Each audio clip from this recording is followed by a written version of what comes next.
We're going to talk some baseball prospects today. Who's moving up and who's moving down? Who might be on the team next year? That's all next here on Locked On Brewers.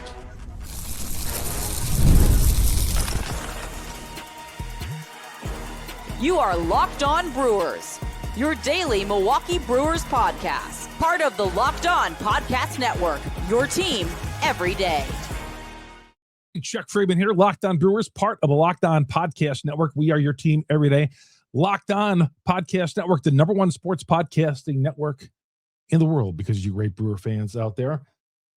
This show is brought to you by Game Time. Download the Game Time app, create an account, use the promo code LOCKEDONMLB, $20 off your first purchase at Game Time. The organization appears to be in great shape. We'll talk about that coming up here. Who are the tippy top of the Brewers list of prospects? They got a couple of guys in the Hot 100. We'll talk about that. And who's next? Who falls in that next category? And maybe who's a diamond in the rough? We're going to talk about all of that with our guy, Dan Zielinski from baseballprospectjournal.com. Always covering the prospects all around the country. Danny Z, we always talk to him right around the draft, but here we are in the offseason. I want to talk a little Brewer minor league. We get a lot of requests on that, and who better to talk about the minor league system than a guy who covers it on a daily basis than Danny Z. Merry Christmas, my friend. Merry Christmas, Chuck. It's always good to catch up. Looking forward to it. You bet. Always great talking with you. Organization of the year, fifth time that they won it from Baseball America. Nobody has ever done that. And of course, I always say there's a caveat to it. They haven't won a world championship, but still, the organization, what is this organization doing right now, Danny, that would qualify them for being the best in Major League Baseball right now? Yeah, they do a really good job at drafting and developing players. They also do a great job in the international side as well. And really with the Brewers organization where they don't spend money in free agency, they have to be good in those areas if they want to compete. And I think the sustained success mixed in with the way they've been able to develop these guys, Jefferson Quero, Bryce Terang, Sal Frelick, it's really stood out. And I think that's really been a key piece to why the team has been so competitive over these last couple of years. Oh, man, can you imagine if they weren't the organization of the year and they didn't develop these guys? And they'd be the Pirates, right? They'd be the Pirates. They'd be what the Brewers were in the 90s. They'd be in no man's land. Yeah, exactly. I mean, that's the only thing saving them right now. And I mean, we've talked at length about their lack of free agency interest. So it's really been key in order. And that's what's played a part in them getting to, as far as they did in the playoffs this past year. Their organization right now, as we say, it's really good. They got some good. We're going to get some of these guys coming up here in a little bit.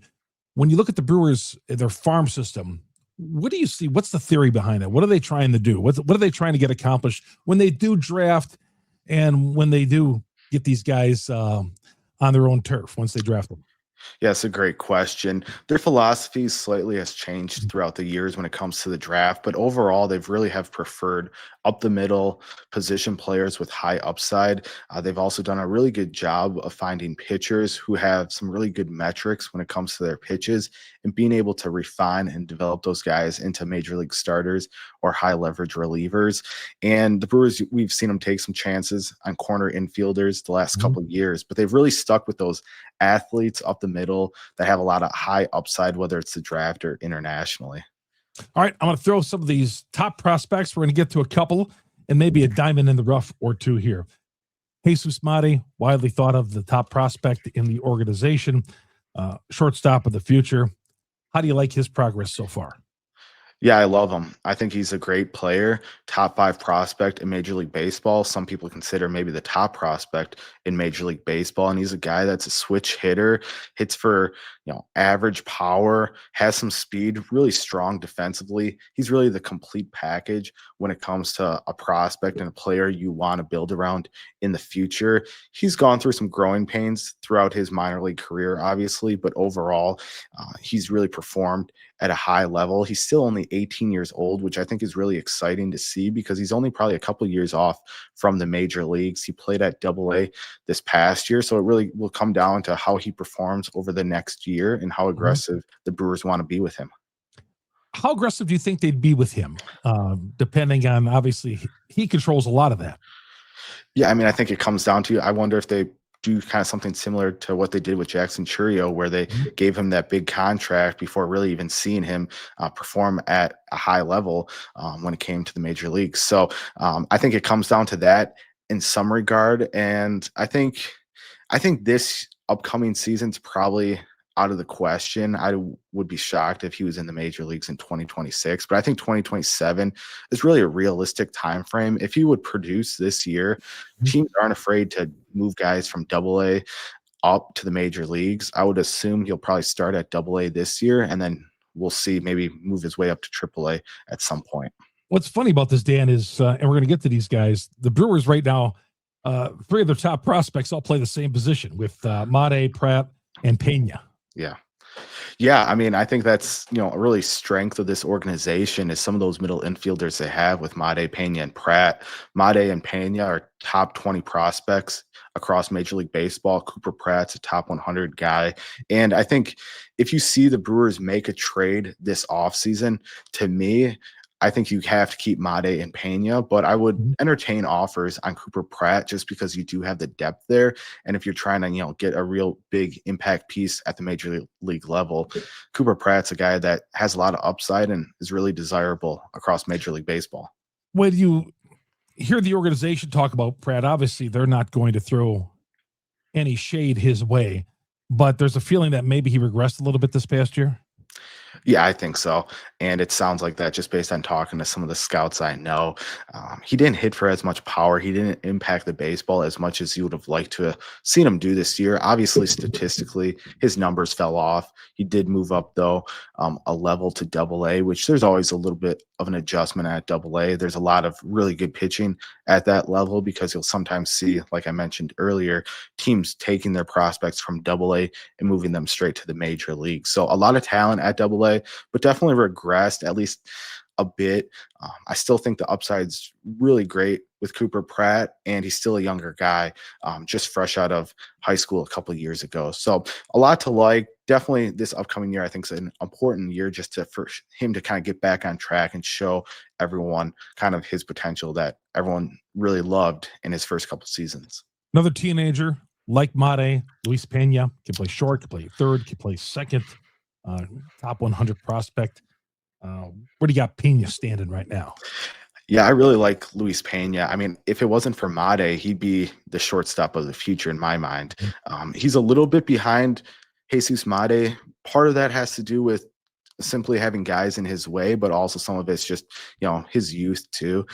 But he's a guy that's, a potential 5-tool player, hits for average, hits for some power, really strong defensively, an above average runner who's going to steal some bases.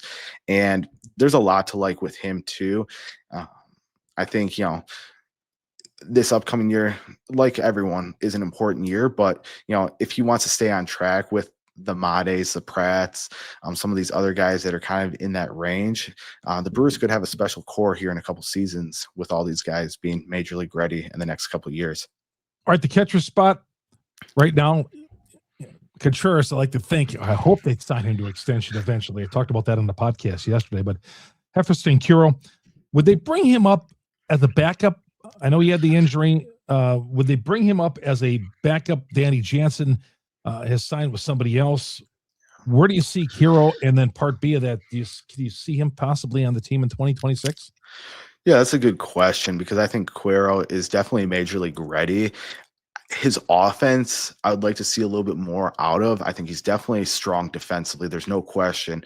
Defense is his calling card, and he has a chance to be a Gold Glove defensive catcher.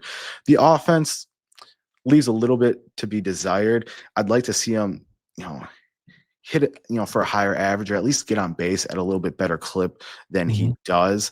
But it's tough because he's major league ready. So would you rather have him, getting everyday playing time at AAA, or would you rather have him playing once or twice a week at the major league level? To me, because he's a younger guy, I'd rather have him playing every day and just getting those reps in. He's still only 23, but I think it's something to watch here moving forward too, with Contreras and his contract situation. Do the Brewers move on and kind of open the door for Quero, or do they kind of, try to find a way to keep Contreras and then Quero turns into the backup guy moving forward? another guy who's a prospect, but he's been at the major league level. Logan Henderson, he's considered a prospect yet, was hurt toward the end of this year, at the end of the season. And I'm hoping a guy who, even though I don't like counting on guys who come off of injury, but maybe he could win a spot in this rotation, because there's spots to be had, and there's going to be a lot of guys vying for the back end of the rotation with the Milwaukee Brewers. Yeah, like you said, there's spots to be had, and there's numerous guys coming off injury, and Henderson's one of them. I really like Logan Henderson. I think he's got a great pitch mix with his fastball, slider, changeup, also throws a cutter from time to time. Really a complete pitcher. He's kind of what you would imagine for a starting pitcher. He's shown some success throughout his major league, appearances so far in his career. And I think he's one of those guys that it would have been great for the Brewers to have during that playoff run this past year. But I think he's kind of in the driver's seat for a starting rotation spot if he's healthy and can kind of show that success that he's had in previous seasons. We come back. We'll talk more with Dan. We'll ask about some of these other prospects. Brock Wilkin, where do we stand with him?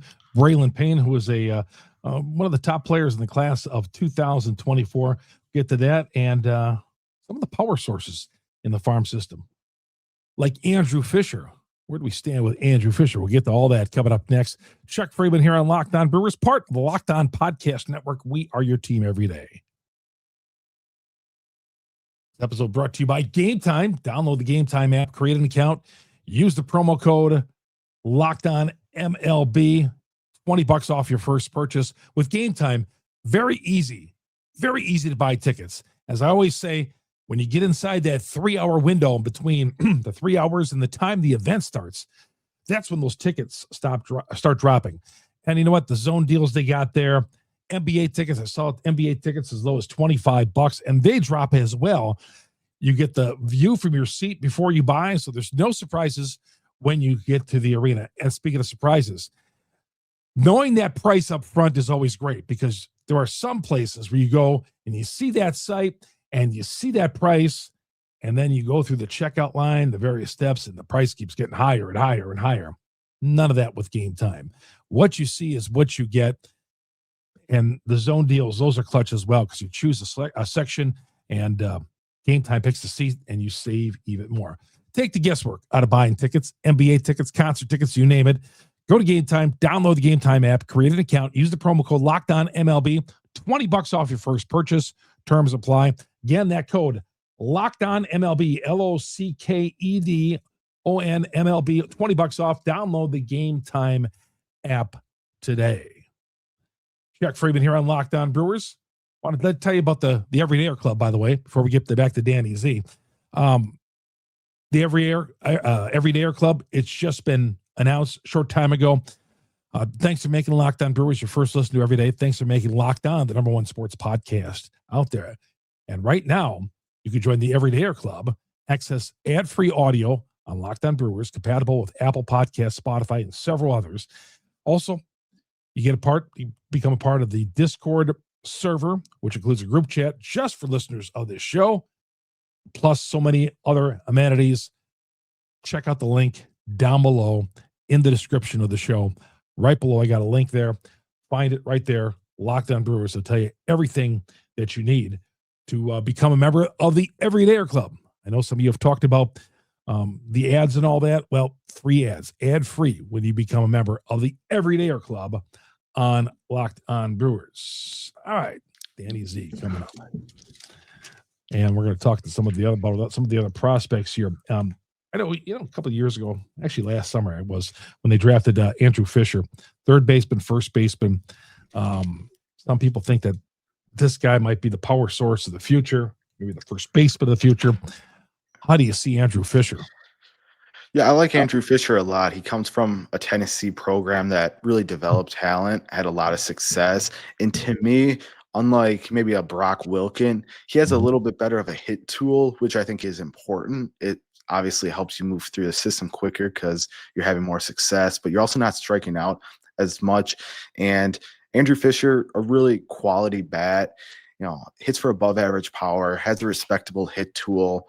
Defensively, he is what he is. I think he's better suited at first base long term, but he can probably handle third base if you needed him to. I just don't think you're going to get, an above average third baseman out of Andrew Fischer, but his calling card is his offense. And really that's what's going to move him throughout the minor league system. And that's what got him drafted in the first round by the Milwaukee Brewers in July, is that bat. So I think there's a lot to like. He's a guy that I think could move through a system quickly if he has success, but the skill set is there. The potential is there for him to be an everyday player down the line.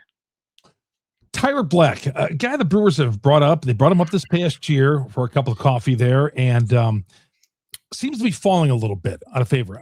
He's got good command of plate discipline, knows where that strike zone is and all that. But where's a guy who could play either spot, but probably projected as a first baseman? Where are we at with Tyler Black now?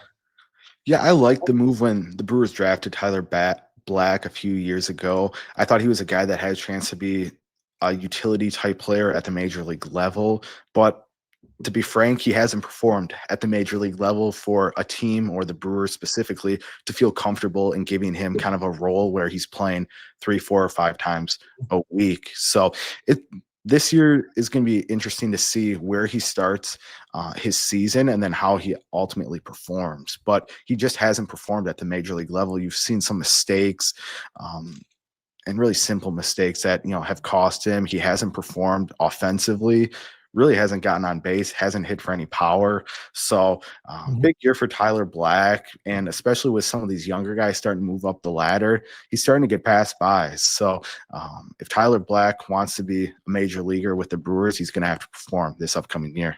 Yeah, more first basemen are pushing. Blake Burke, another one. What do you think of him? I like him, but again, he's kind of in that same boat. He's kind of getting passed on by with some of these younger guys. Andrew Fischer, they took Brock Wilkin in the first round a couple of years ago, and he's had an up and down pro career, but he's still higher on the organizational chart than Blake Burke. So I like Blake Burke. I think, there's a lot to like when it comes to his potential, but, he's going to have to perform in order to get that shot. He had success in 2025, especially at Double-A in a small sample size, showed an ability to hit for average, power, and he also didn't strike out a ton. So I like Blake Burke. He's a first baseman only. But I think he's a guy that maybe, with a big year could find his way either in the major leagues this season or early on in 2027. You kind of touched on it a little bit, Dan. Brock Wilkin. He's a guy that, I talked about early on in this podcast about how the Brewers have that MO of up the middle position players. And when the Brewers took him in the first round a couple of years ago, that was kind of the first strain away from that MO, because he's a big third baseman who, showed growth defensively at Wake Forest at third, but I always thought he's probably better suited at first base. He also showed growth at Wake Forest with his plate discipline, was striking out less, was driving the baseball more. And that has been inconsistent throughout his pro career. He had some better results this past season compared to 2024, but I still think ultimately you'd like to see him improve a little bit more, be able to at least, impact the baseball a little bit more and get on base at a higher clip than he has. Because, if, you got to be able to hit over 200 at the major league level to be an everyday regular in most cases. So, again, I think he's eventually going to get a shot with the Brewers because they've invested a lot of capital in him. And I think he does have some potential. He has a chance to be a 30-plus home run guy if he's an everyday player, but he just has to be able to show that. But again, we got a logjam here piling up with these first third baseman type players. So someone's going to have to separate themselves from the pack, and so far no one really has. Andrew Fischer is probably the leader in that group, but he's still a year or two away from the major leagues, and he was just drafted. So big year for Brock Wilkin. I think he's a guy that if I'm the Brewers, I would give him a shot at the major league level this year, whether it's opening day or throughout the season, because I think he's proven enough at the minor league level. I don't think he's, I don't think your opinion of him is going to sway much regardless of what he does. So might as well give him a shot. You have some holes in that infield to fill. Give Brock Wilkin a shot and see what he can do. I'm going to ask you one more guy, and I'm going to ask you about who you feel has got a shot here. Braylon Payne, first round pick of 2024.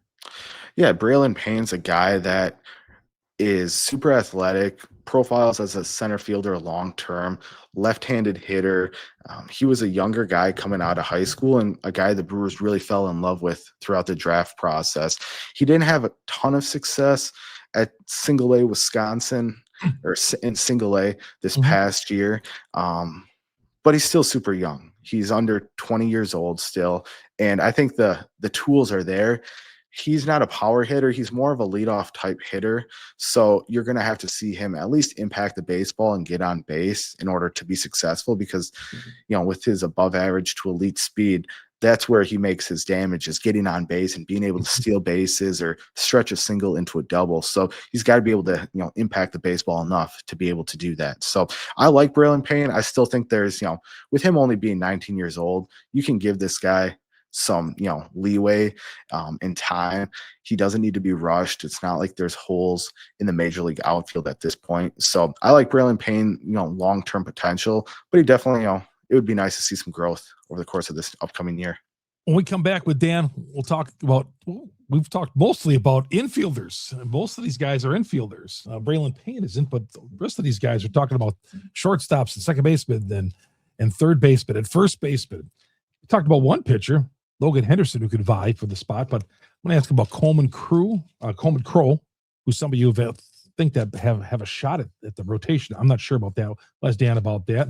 Where they stand with pitchers. I'm going to throw Craig Yoho off him as well. We talked a lot about him last offseason. Was good in the minors, not so good on the major league level when he was up here. So we'll get to that coming up next here on Locked On Brewers. Brought to you by FanDuel. Live betting on FanDuel. NFL Sundays move fast, and FanDuel keeps up with it all. One big play, suddenly everything changes. There's maybe a team that you like that was heavily favored going into a game. They get behind early, 7-0. Well, go to FanDuel, and, man, you can get some great odds in your favor. And you can get some terrific odds. Check out, always monitor that live betting. And FanDuel makes it so easy for you. Live spreads, money lines, adjust instantly, constantly adjusting. Player props update as guys heat up. Remember, when you're watching the game on TV, these lines are going to be shifting because the TV is a little behind with the actual game. So you could see on your screen there, man, the line shifted. What happened? Then 30 seconds later on your screen, well, a big play just happened. So live spreads, money lines, player props, guys heat up or fall off the face of the field once in a while. Well, those lines adjust accordingly. But get right in the middle of all the action with FanDuel.com. Place your live NFL bets, NBA, college, you name it. It's all there on FanDuel. The game moves fast. So can you with FanDuel. FanDuel is America's #1 sports book. And I'll tell you what, their live betting on FanDuel is second to none. Check it out. All right, Dan Zielinski from BaseballProspectJournal.com joining us. And Dan, we usually talk to him at the draft, maybe a little after the season as well. And here over Christmas, want to catch up with him on the minor league system of the Milwaukee Brewers Organization of the Year. Yeah, Dan, as I was saying, you and I have talked a lot about infielders and all that. And several of these pitchers that we talked about in the past, the Robert Gassers coming off injury, Logan Henderson, guys like that, Jake Mizorowski, we talked about a year ago. All these are up on the team. How's the team pitching-wise doing in this farm system? Yeah, that's a great question. I mean, Logan Henderson, Jacob Mizorowski are kind of the cream of the crop when it comes to this the youth movement when it comes to the pitching. After that, there's some potential. Bishop Letson is a guy that has, some potential. Bryce McCage is a guy I really liked a couple of years ago when they drafted him, but he's still 2-3 years off. JD Thompson is a left-handed pitcher from Vanderbilt. They drafted this past July, but I still think he's probably a year or two away. So, I like some of these pitchers they have in their system. They're just not major league ready yet at this point. So, good potential. I love the Brewers player development system when it comes to pitching. So I think, there's a lot to be excited about, but like I said, they're not ready yet. Coleman Crew, a guy they got from the Mets organization a couple of years ago. His name gets thrown out once in a while. What's the story with him? Yeah, the Brewers just added him to their 40-man roster, and he was a guy that has shown some potential this last year. Pitched, 10 games at Double-A, had a lot of success in 43 innings, only a 2.51 ERA. And I think the key part to see is the strikeouts were there, over a strikeout an inning, and he only had 8 walks in those 43 innings, which I think is really crucial when it comes to these younger pitchers, is being able to control and command their pitch mix. He's a guy that really is, kind of a pitcher the Brewers always like to have, because he's got this high spin rate. The analytics are really good on his breaking pitches. His curveball is an above average pitch, really good when it comes to the metrics, and that's kind of his go-to strikeout offering. Scouts would like to see, his fastball maybe be a little bit more consistent, but he's a guy that I think, especially now being added to the 40-man roster, could find his way in Milwaukee at some point throughout the season. You and I both know how much the Brewers love to, use their depth when it comes to pitching. So I think Coleman Krug could be a guy that's in the mix for some innings this upcoming year. Craig Yoho, man, he was fantastic in spring training. I mean, his stuff was dropping off the table, and I was like, man, this guy could be the closer this year. Yeah. And then he was great in the minors, came up here, not so much. Obviously, the franchise loves him still. Craig Yoho, and of course, if the Brewers trade Trevor McGill, there's going to be a need for a guy to come in towards the back end to supplement whether or not Uribe is that guy at the closer. But what about why Craig? How come at the major league level it didn't translate for him? Yeah, I don't know. He was just leaving his pitches over the middle of the plate, not having success when it comes to his command and control. And like I just mentioned with Crow, the command and control is so key for these younger guys, because especially against major league hitters that are experienced and veterans, if you're not locating your stuff, they're going to just sit there and take it, or they're going to capitalize on a mistake pitch. And that's really what they did with Craig Yoho. So I'm not writing him off yet. Like you said, Chuck, his stuff is super good. It's really impressive. And I think, he's got the potential to be one of those key pieces at the back of a Brewers bullpen one day. So even though, his first season wasn't successful at the major league level, I'm not writing him off yet. We've seen plenty of Brewer pitchers struggle early on in their major league careers, whether that was, Corbin Burns, even, Uribe didn't have a ton of success. He struggled at times with his command and control early on in his major league career. So I'm not writing off Craig Yoho. I think he's definitely in the mix for a bullpen spot this year, and we'll see how the rest of the offseason shapes up, how many spots will be available in that bullpen come opening day. Dan, before I let you go, you and I were talking off the air, and we were just chit-chatting about some of the guys who maybe are flying under the radar. You like this Luke Adams, who could play the corner spots, 12th round pick in 2022. What do you see in him? Yeah, I do like Luke Adams. He's a guy that's kind of flown under the radar a bit, but he's had success throughout his minor league career. He's still a younger guy, good size at 6'4", 210. And I think one key for him, too, is that he had a lot of success in the Arizona Fall League this past year. And that's, usually an area where a lot of teams will send some of their best prospects there, guys they're trying to kind of get a better look at for the upcoming season. And he hit over 300, showed power, showed plate discipline. I like Luke Adams. I think for a guy, especially with the Brewers kind of having some questions on that left side of the infield, because, Joey Ortiz couldn't hit his weight last season.